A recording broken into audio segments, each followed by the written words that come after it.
I'm taking her to her real father. We'll spend Christmas and New Year with my ex. You're just the stand-in. Deal with it or file for divorce. The words didn't hit like a slap. They landed like a lid closing. Clean, final, airless. I stared at her for a second too long, waiting for the punchline, waiting for the softer sentence that meant she knew she'd gone too far. Nothing came. I replied, "Okay." My voice surprised me, calm, almost bored, like I'd been expecting this, like I'd already rehearsed it in my head for months while pretending I wasn't watching her phone screen light up at night. Her eyebrows lifted a fraction. She'd wanted fireworks. She'd wanted me to beg or rage, to make her the victim in her own story. When I gave her nothing, the room went quieter. "Okay," she said. "Before we dive deeper into this story, I have one small request. Please subscribe, drop a like, comment, and hit that hype button to boost this channel so more people can discover these incredible Reddit stories." I nodded once. "Okay." She tried to hold my gaze and couldn't. She turned away, grabbed the suitcase handle, and rolled it toward the door. The wheel rattled. The sound stayed in my head. When she left, the air smelled like her shampoo and cold outside. I stood there long enough to hear her car start, back out, and vanish down the street with our Christmas wreath still on the front door like a joke. I went upstairs. Maya was lying on her stomach, chin in her hands. She glanced back at me. "Mom's mad?" "Mom's busy," I said. "Hey, pack a small bag for me, okay? Your favorite hoodie, your book, the one with the dragons." "Why?" "Work trip, just in case." I kissed her hair. It smelled like strawberries. Childhood. Something I couldn't afford to lose. I waited until she went back to the cartoon. Then I sat at my desk and opened my email. 2 days earlier, I'd ignored an internal message from HR with the subject line, "Australia transfer. Position reopened." I'd refused that transfer for years, not because I didn't want it, but because Erin had always said she couldn't move. Her career, her family, her support system. I clicked the email now. The offer was still there, like a door that hadn't realized it was supposed to be locked. A relocation package, temporary housing in Brisbane, a title bump, a clean, distant horizon. I clicked accept without hesitation. Then I stared at the confirmation page and felt something I hadn't felt in a long time. Relief. On the kitchen counter, the mail sat in a neat pile. Catalogs, a school fundraiser letter, a handwritten card from Erin's mother that still called me son. I flipped through it like it was evidence, because it was. A whole life reduced to paper. I didn't pack in anger. I packed like I always packed. Lists, categories, contingency. Socks rolled, chargers labeled, passport checked twice. The calm wasn't numbness, it was focus. There's a difference, and I'd never understood it until that night. Before bed, I sent Erin one text. Not emotional, not pleading. "Maya stays here until we talk about travel and writing." No reply. Of course not. She hated anything that left fingerprints. I printed 3 copies of the relocation offer anyway. One for HR, one for my file, and one because I'd learned the hard way that the world likes to lose things when it's convenient. Upstairs, I sat on Maya's bed after she fell asleep. Her dragon book was open face down like it had fainted. I stared at the tiny rise and fall of her back and felt my patience turn into something harder. Not rage, a decision. Stand-ins don't argue. They exit quietly. But they also stop covering for the lead actor when the stage catches fire. Airports have a way of turning people into luggage, everyone rolling their lives behind them, pretending they're in control because their boarding pass says so. I flew out 3 days after the suitcase scene. There were forms, signatures, and the kind of corporate efficiency that makes you wonder why human emotions can't be handled by a checklist. HR assigned me a liaison in Brisbane, Kara, efficient, polite, and careful not to ask personal questions. She met me at the temporary apartment with a welcome folder and a key card. "Anything you need," she said. "Gym access is included. There's a grocery down the street. The office shuttle runs every 30 minutes. "Thanks," I told her, and meant it. When she left, I walked through the apartment. Neutral furniture, clean lines, no memories. The kind of place where nothing echoes because nothing has happened yet. I unpacked slowly, not because I was tired, but because the silence kept asking questions. In our house back home, silence meant someone was sulking. Here, it meant the walls didn't know me. I opened the fridge. Empty. I opened the cabinets. Empty. Even the emptiness felt organized, like corporate loneliness. I set my phone face up on the counter and watched it. No messages from Erin. No photo of Maya eating cereal. No complaint about the heater. just the blank black glass reflecting a man who looked a little older than he did a week ago. At midnight, I logged into our joint account, not to spy, just to stop being surprised. There were charges I recognized: groceries, gas, the school store. Then there was a hotel bar tab in a town Erin never went to. Then a car service receipt that made no sense unless someone had flown in. I didn't screenshot. I didn't forward. I just wrote dates in my notebook and closed the browser. Facts first. Emotions later. The first night, I didn't sleep. I sat on the balcony with a bottle of water and listened to the city hum. Even the air felt different, warmer, unfamiliar, like I'd stepped out of a costume I'd worn too long. In the quiet, my brain started doing what it does when it finally gets room. Replaying. Erin's girls' nights that always ended with her coming home freshly showered. The sudden obsession with the gym, the way she changed her password on her phone and then acted offended when I noticed. The small cuts. The jokes about me being safe. The way she'd say, "You're not like him," with a smile that wasn't a compliment. I told myself she was stressed, that marriages go through phases, that being steady was a virtue. From across an ocean, it looked less like virtue and more like self-harm. I started keeping a log, the way you do when a job is going to court. Date, time, what was said, what was implied, what changed. It wasn't paranoia, it was insurance. On video calls with Maya, I kept my face easy and my voice steady. I asked about her spelling words, her snack choices, the new dent in her knee from falling off a scooter. I didn't ask about Erin. Kids shouldn't carry adult dirt. But Maya asked anyway because kids are honest. "Is Mom coming back?" she said one night, cheeks still shiny from toothpaste. I swallowed.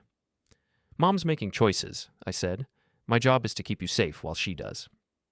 Maya nodded like she understood, and that broke something inside me because she shouldn't have to understand anything like that.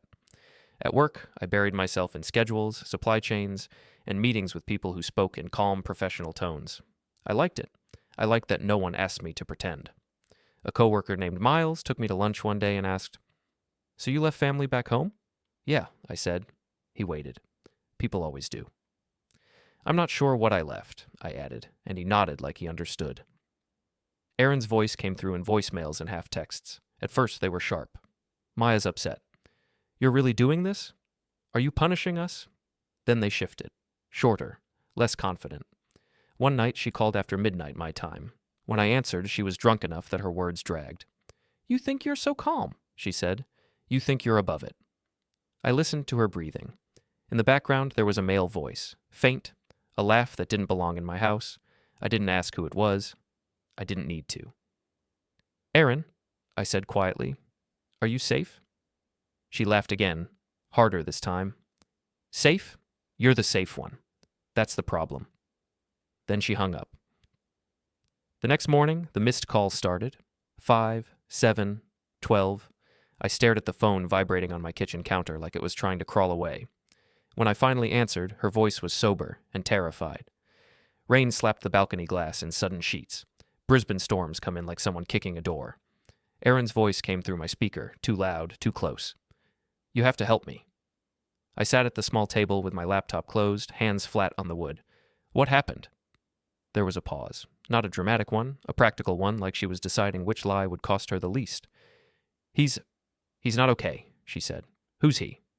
Another pause, then a breath like a surrender. "Cal." That name wasn't new. It had floated through our marriage like smoke. An ex from years ago. A mistake. A man she used to bring up when she wanted to make me feel small without saying it out loud. "What did Cal do?" I asked. In the background, I heard something. Muffled, like a voice on the other side of a wall. A male voice, tense, clipped. "Erin," the voice said, sharp. "Who are you talking to?" Her breath hitched. "Nobody." I heard a thud, like a hand on a door, like a fist on a table. Then she whispered, "He's here." I waited.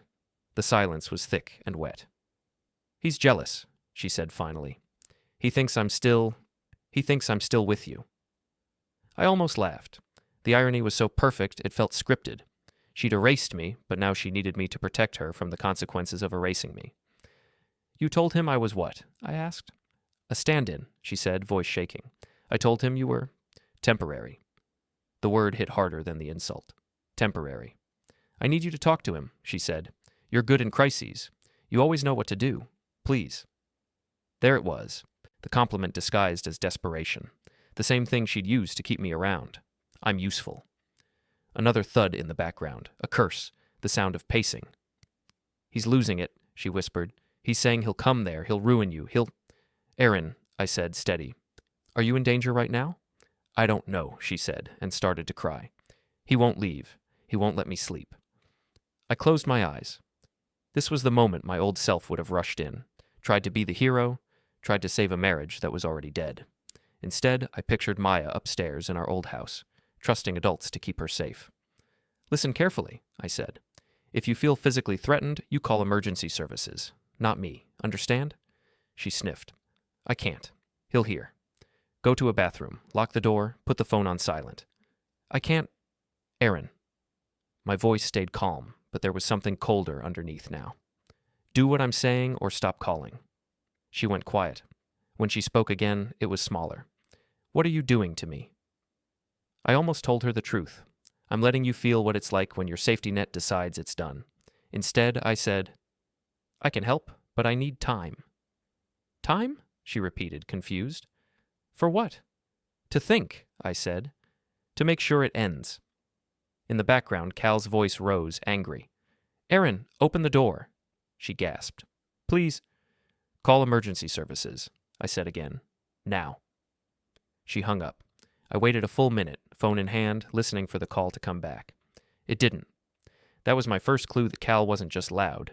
He was close enough to control her. So I did the one thing I could do from thousands of miles away. I made a paper trail.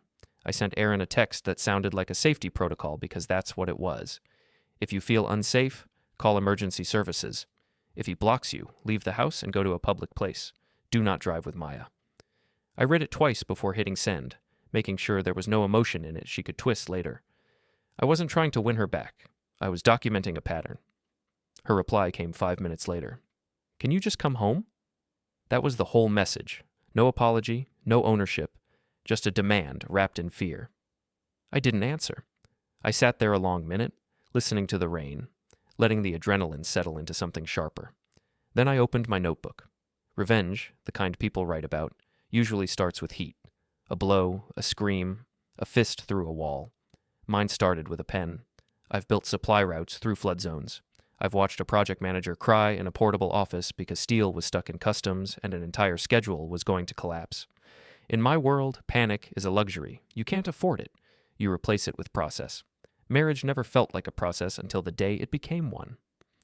I booked a video consult with Sheila before I even asked Darren for public records. She was on my laptop screen, hair pulled back, office walls stacked with files like the dead leaves of other people's lives. Don't accuse, she told me. Don't threaten, don't make speeches, document. Stay child-focused. Let the other side provide the drama. What about the transfer? I asked. She paused. You can take it. But if you intend to relocate permanently with the child, we do it the right way. Notice, hearing, permission, otherwise you look like the one running. I almost laughed. Erin had been running for years. But optics don't care about truth. Optics care about stories, and I was done losing mine. I drew a line down the page and wrote 2 headings. Truth, legal. Truth, useful. Under truth, legal, I listed what I had without bending the world. Texts, voicemails, the stand-in line, the part about taking Maya to her real father. I didn't have it recorded, but I could get it in writing if Erin ever slipped again. People like her always slip when they think they're in control. Travel plans.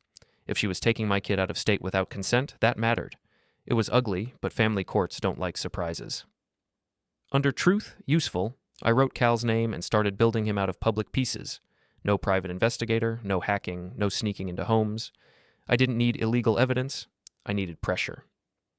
Public records are a map of a person's bad decisions if you know how to read them. Civil filings, liens, old addresses, business registrations, social media, where people brag about their own weaknesses. I had an acquaintance back home, Darren, who worked in property management. He wasn't an investigator. He was just the kind of guy who knew how to pull public documents without making it look like he cared. I called him on a Saturday morning, my time. For him, it was Friday night. Evan? He said. Man, you disappeared. I'm in Australia, I said. He whistled. Okay, that's a move. Need a favor, I told him. Darren didn't ask why. He just listened while I gave him Cal's full name, which Erin had once said in a fight when she wanted to hurt me. Public stuff only, I said. I'm not looking to break laws. Yeah, Darren said, because you're not an idiot. Cal's map came back in 48 hours. He'd been sued twice by contractors, one for non-payment, one for threatening conduct. He had a small construction business that looked good on paper and ugly in the details. He'd moved addresses 3 times in 5 years, always right before debts caught up. He had an ego, too. That was the easiest part. His social media was full of motivational quotes and photos in gym mirrors, the kind of man who needed the world to see him as a winner because he couldn't stand being ordinary. I didn't need to destroy him. He would do that himself if I gave him the right push. The first push was harmless and loud. On a Monday morning back home, Cal walked out to his truck and found it wearing a bright neon sticker across the windshield. Property of the bank. Repossession pending. It peeled off clean. No damage. Just shame. The next day, his alarm went off. Twice, because someone had triggered the panic sensor by slapping the side mirror. Again, no damage. Just attention. By the end of the week, his driver's door wouldn't open at first because a cheap plastic wedge had been jammed into the frame. It took him 5 minutes of yanking in his driveway while neighbors watched. No broken laws, no harm, just a spotlight. Cal exploded exactly the way men like him always do. Publicly, loudly, and stupidly. Darren texted me a short video a bystander had posted online. Cal at a gas station, screaming at a clerk, face red, veins out, threatening to find whoever's doing this. The clerk backed away. Phones came out. Someone laughed. Cal was being recorded by the world. I wrote one more line in my notebook. Let him talk. In my old life, I avoided gossip like it was a disease. Now I understood it was more like a currency. The right truth, at the right time, could buy you a person's downfall. The trick was never to lie. You don't invent a scandal, you frame the facts so the audience does the damage for you. I flew back for a long weekend under the cover of a court prep consultation with my attorney. That part was true. I'd hired a family lawyer named Sheila, sharp, tired, and allergic to drama. She listened to the stand-in line and didn't flinch. She said that? Sheila asked. That's the sentence, I said. She nodded. We'll get it documented. Text, email, anything, and we're filing for temporary orders before she tries anything with the child. What about her ex? I asked. Doesn't matter what she calls him, Sheila said. He's not the legal father unless there's paperwork. We move clean. Clean. That was my word now. While Sheila handled filings, I handled the story that would spread on its own. I went to the gym Erin used to love, because Cal loved it too. I didn't wear a hoodie. I didn't hide. I walked in like I belonged there, because I did. I'd paid enough membership fees over the years for a whole family of ghosts. 2 guys by the water fountain recognized me, neighborhood dads, the kind who never know anything until they suddenly know everything. Hey, one of them said. Evan, right? Thought you moved. Australia, I said. Temporary assignment. Wow, the other said. How's Erin? I let my mouth twist like I was deciding whether to be polite. Complicated, I said. She's spending the holidays with her ex. Says he's the real father. Their faces did the work for me. Eyes widening, mouths tightening, the quick little glance they shared. Seriously? One asked. I shrugged. Her words, not mine. I'm just trying to keep things calm for Maya. That was all. No rant, no tears. A stable man talking about a chaotic woman.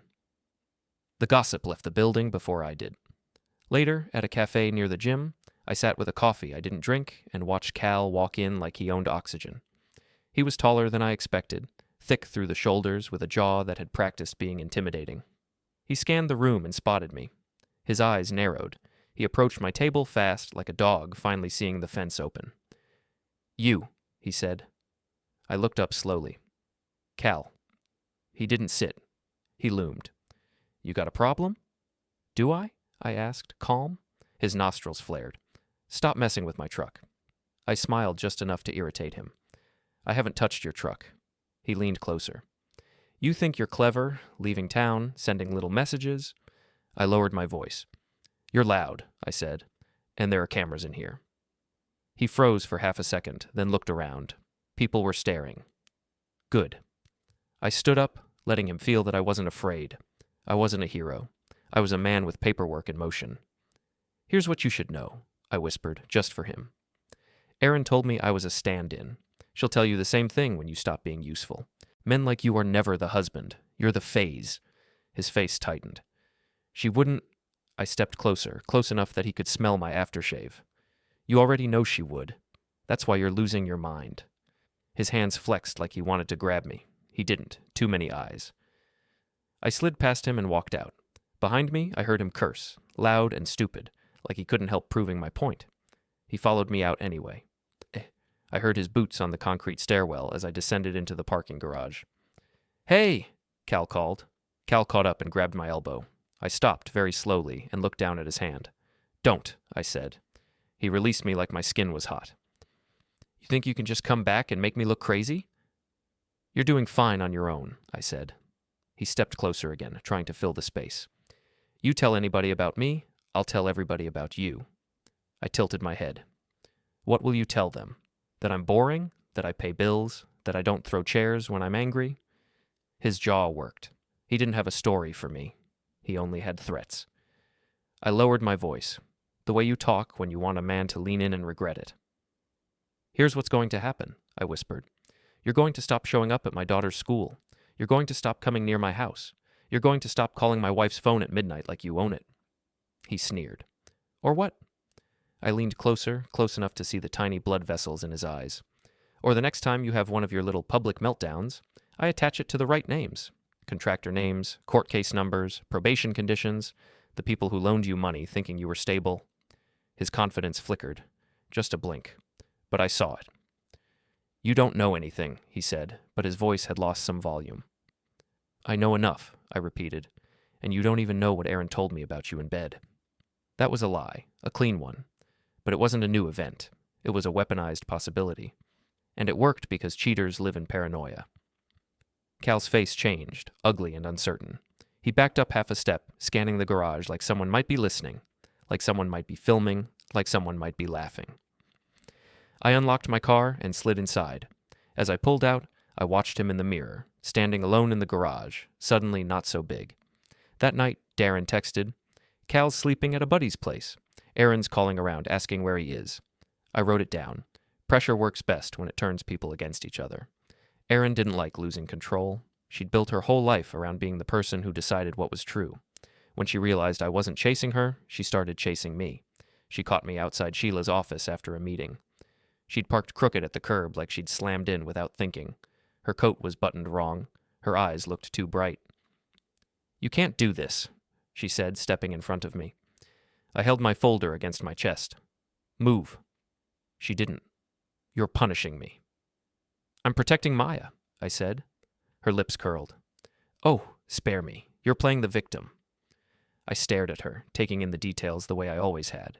The tremor in her hands, the split end on her scarf, the way she kept glancing around like she expected someone to appear. Cal had taught her fear. It sat on her shoulders like a new piece of clothing she couldn't return. You told me I was a stand-in, I said. Now you're shocked I stepped out of the role, she swallowed. I was angry. No, I said softly. You were honest. Her eyes flashed. What do you want? To finish, I said. The words came out simple, flat, and they landed hard. She recoiled like I'd threatened her, even though I hadn't raised my voice. Evan, she said, softer now, changing tactics. We can fix this. Cal's he's stressed. He's not like you. There it was again. Safe. Useful. The steady tool. I shook my head. Don't talk about him like he's a project. She stepped closer. He's making me crazy. He thinks I'm cheating. He's going through my phone. A car door slammed behind us. Cal appeared at the edge of the sidewalk like he'd been summoned by her panic. Hoodie up, eyes sharp. He looked at me, then at Erin, then back at me. What's this? He said. Erin stiffened. Cal, stop. He ignored her. His attention stayed on me. You filing something? I didn't answer him. I didn't owe him anything. Cal, Erin said. Go home. He laughed, bitter. Home? You mean your house? The one he pays for? Erin's face went pale. I watched her, not him. This was what I wanted. The mask slipping in public, the private rot showing through the cracks. She tried to recover. Don't listen to him, she told me. I adjusted the folder under my arm. I'm done listening, I said. I walked to my car without rushing. Behind me, Erin started talking fast, pleading. Cal answered with something sharp. Their voices rose and heads turned. I got in, started the engine, and drove away. In the rearview mirror, I saw them standing too close, trapped by each other. For the first time in months, I felt like the air belonged to me. People like Erin always think they're the only one with secrets. The truth is, cheaters are magnets. They pull in other liars. And liars don't stay loyal. They just stay convenient. Darren sent me a screenshot the next morning. Cal had posted a photo with a woman I didn't recognize, arm around her waist, both of them smiling too wide. The caption was a joke about finally being appreciated. It wasn't tagged. It wasn't public for long. But the internet has a memory, and Darren had fast fingers. I didn't show Erin right away. I waited. Timing is everything. You don't drop a bomb when the other person is calm. You drop it when they're already wobbling. She called me that afternoon, voice tight. Cal says you're spreading rumors. I'm not, I said. I'm telling the truth. What truth? She snapped. I heard the strain, the lack of sleep, the fear. The truth that you said I'm a stand-in, I said, and the truth that he's not stable. He is stable, she said too fast. He just needs you to stop. I cut her off. You want stable? Look at his phone. Silence. Then quietly. What do you mean? I sent her the screenshot. No words, just the image. There was a long pause. I could picture her staring at it, brain trying to rewrite reality in real time. That's old, she said finally, voice thin. That's from before. Sure, I said. You don't know that, she insisted. I admired her panic. No. Erin, I said, men like that don't stop being hungry just because they are at a table. They keep grabbing food off other plates. Her breathing changed, ragged now. You're lying, she whispered, but she didn't sound like she believed it. Call him, I said. Ask him. Watch his eyes. Watch his hands. You're good at reading people when it benefits you. A sound in the background, Cal's voice, close. Who are you talking to? Her breath caught. Nobody. Then a sharper sound, like something thrown. A chair, a bottle, something not quite breaking, but threatening to. Erin, I said, low. If he touches you, you call emergency services. She didn't answer. I heard her swallow. When she finally spoke, it was small and furious. What did you do? I didn't do anything, I said. I just stopped protecting your story. That night, Cal trashes his own reputation without me lifting a finger. He showed up at the gym furious, confronted one of the staff, accused them of setting him up, screamed about snakes and fake women. Someone filmed it. Someone posted it. Someone tagged the wrong person, then the right person, then everyone. By morning, half the town had seen Cal's face twisted with rage, his hands shaking, his voice breaking on threats. Erin texted me one sentence. I think I ruined my life. I didn't reply. There's a kind of fear that lives in the body, not the mind. You can see it in the way a person holds their keys, the way they scan parking lots, the way they pause at doorways. Cal hadn't felt that fear before. He'd been the one people moved around. I decided he needed to feel it. Not with violence, not with bruises. Bruises heal. Fear sticks. I met him where he thought he was safest. The gym's back entrance, late evening, when the lot was half empty but still visible from the street. He came out sweaty, phone in hand, still ranting at someone on speaker. He saw me and stopped like he'd hit an invisible wall. You, he said, voice low. I walked toward him, slow. Cal.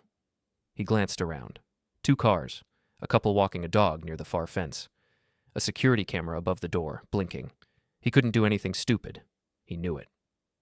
What do you want? He asked. I stopped an arm's length away. I want you to understand your place. His jaw tightened. My place is wherever I stand. I nodded like he'd made a point. Then I stepped closer, quick, and pinned him. Not with punches, but with pressure. One hand on his shoulder, the other against the brick wall beside his head, cutting off his escape without striking him. His eyes widened. He didn't expect it. Listen, I said softly. You like being loud. You like being seen. That's your weakness. He tried to shove me off. I didn't budge. I wasn't stronger. I was positioned better. Touch me, he hissed, and I'll... You'll what? I asked. Scream? Swing? In front of that camera? His breathing sped up. I could smell sweat and mint gum. I leaned in, close enough that my words felt like they were inside his ear. I know about your debts, I whispered. I know about the contractor who sued you. I know you're behind on payments. I know you're not the man you pretend to be. His throat moved. You don't know. I know enough, I said. Then I did the thing that finally cracked him.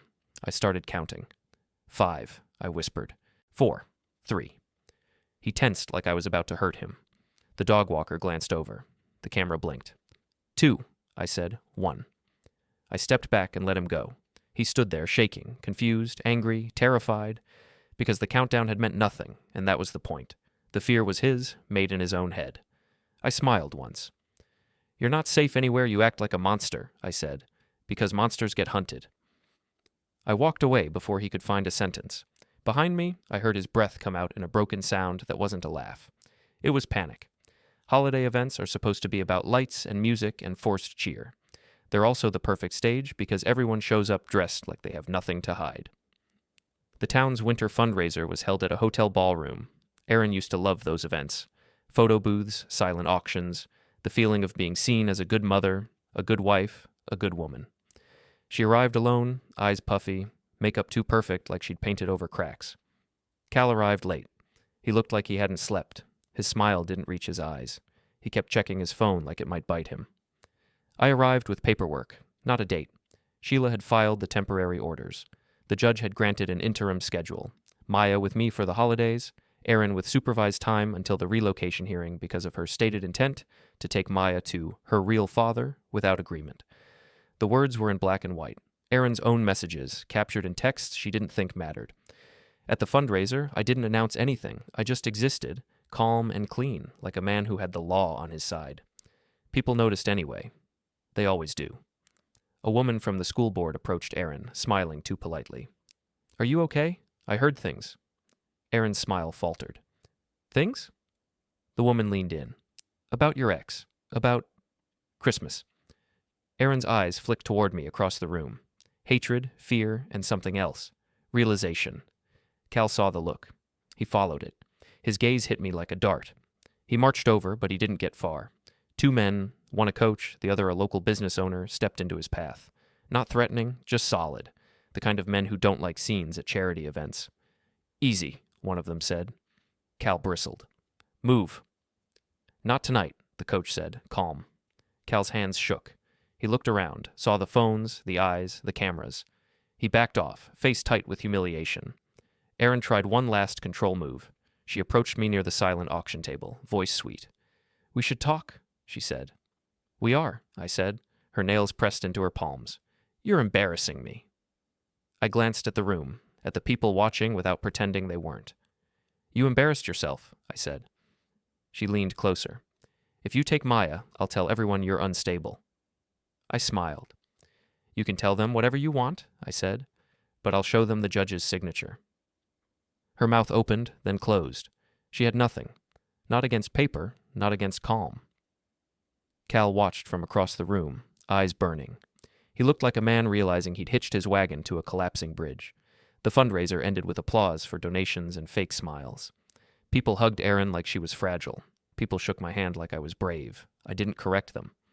On the way out, Erin grabbed my arm hard enough to hurt.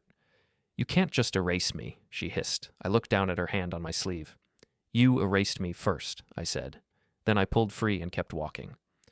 The confrontation happened where so many adult disasters happen. A parking lot, under bad lighting, with cold air making everyone feel more honest than they want to be. Erin had texted me earlier. We need to talk tonight, please. For Maya. I answered. 10 minutes. Hotel lot. She arrived first. Cal arrived second, because of course he did. He couldn't help inserting himself into anything that threatened his control. They stood near Erin's car, bodies angled toward each other but not touching, like magnets turned the wrong way. I parked a few spaces away and walked over with a folder in my hand. Cal's eyes tracked it. Paper scared him more than fists. What's that? Erin asked, voice tight. Temporary orders, I said, and a relocation notice. Her face drained. No. Yes, I said. Cal stepped forward. You can't take her. I looked at him like he was a stranger yelling at a plane. I'm not talking to you. He moved again, faster. You think you're... I lifted my hand, not to strike, just to stop. The gesture was small, and it worked. He froze. He remembered the wall, the countdown, the camera. Erin's voice shook. Evan, don't do this. I'm doing it, I said. I opened the folder and slid the papers out in the cold air. The pages fluttered slightly, like they wanted to escape too. This is a judge's order, I said, pointing. You get supervised visits for now. You don't travel with her. You don't change schools without written agreement. You don't introduce her to volatile partners. Cal made a choking sound. Volatile? I glanced at him. Your public videos were submitted, I said. Witness statements. A record of your threats. Nothing illegal. Just you being you. Erin's lips trembled. You set him up. I shook my head. I stopped buffering you from reality. She stared at the signature, then at me, and something ugly rose in her eyes. You're doing this because I hurt your feelings. I leaned in slightly, voice low so only they heard. I'm doing this because you told me my daughter had a real father and I was a stand-in. Cal's eyes snapped to Erin. You said that? Erin flinched. It was... He laughed, harsh, broken. You told me he was temporary. I watched them turn on each other right on schedule, like pressure finally finding the crack. Cal stepped closer to Erin. You used me. Erin snapped back. You used me. Their voices rose, too loud. A couple across the lot glanced over. A hotel security guard shifted near the entrance. I stayed calm.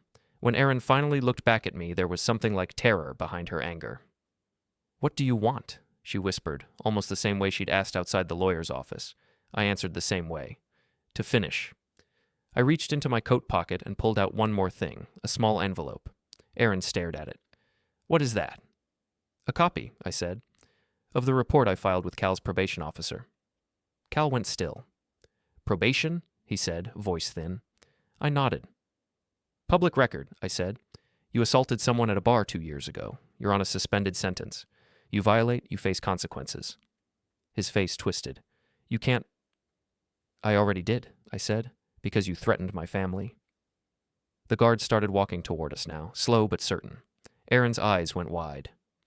Evan? I held up the envelope and let Cal see the word warning written across it in black marker. No prison, I said softly, meeting his eyes. Not if you disappear. Not if you stop. Not if you choose to be quiet for once. Cal swallowed hard. His throat bobbed like he was trying to choke down his pride. Erin grabbed my sleeve. Please, don't. I looked at her hand again, the same way I had at the fundraiser, and then I looked at her face. The cold made her eyes shine.